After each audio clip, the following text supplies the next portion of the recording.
second qualifying race underway. Look at Ben Rhodes charging at the bottom. Trying to get a little ground, can't get it, and Crafton slips into the second spot behind Briscoe.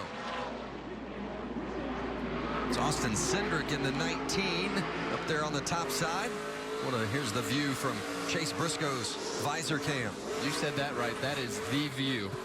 That is the coolest thing that I've seen since we have been here. Can we just ride in this, Vince? This is awesome watching Briscoe. Watch him. He has to check the mirror every now and then to make sure nobody's coming. Looking to the right, bombing around, steering constantly. This is great.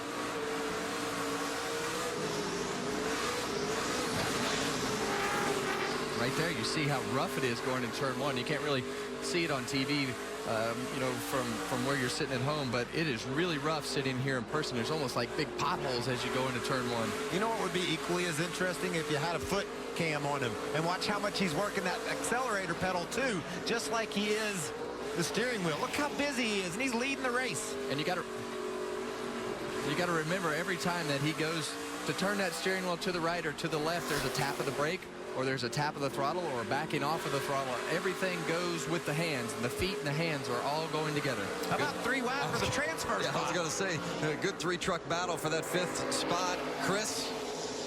Well, we talked to Max Johnson there in the beginning of heat race number 1, and he was talking about having to sit on the other side of the car. Another thing he's never done is shifted with an H pattern. So when he first got in this truck, just driving it around the parking lot in Mooresville, that was the first time he actually shifted with an H pattern. How about that? He's riding on the wrong side of the vehicle, but he's making it work. Wendell Chavis around Coughlin. Chavis is a dirt racer from Georgia. He can get it done in the clay. He's taking the spot away from Cody, but Cody's fighting back on the bottom. Chavis in the 49, Coughlin in the 13. Currently, they're outside the transfer positions. Running 6th and 7th.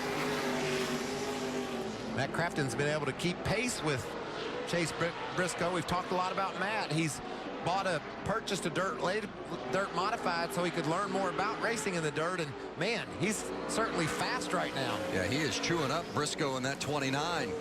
Has caught Briscoe, and we'll see with 3 to go if he can pass him.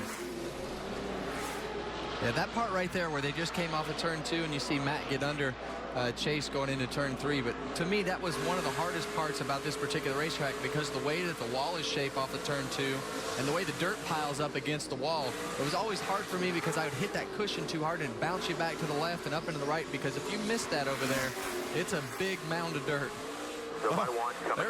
There's the bump by Crafton. Maybe trying to hurry Briscoe down in the corner, make him jump the cushion. It might have worked. Coming to the white flag. 1 to go. Crafton gets the lead, and Ben Rhodes comes with him for 2nd. Shuffles Briscoe back to 3rd.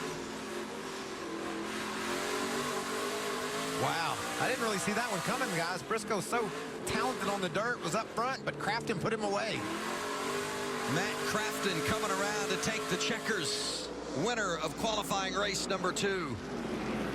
And that's a big pass, because that's not just losing 2 spots in the heat race.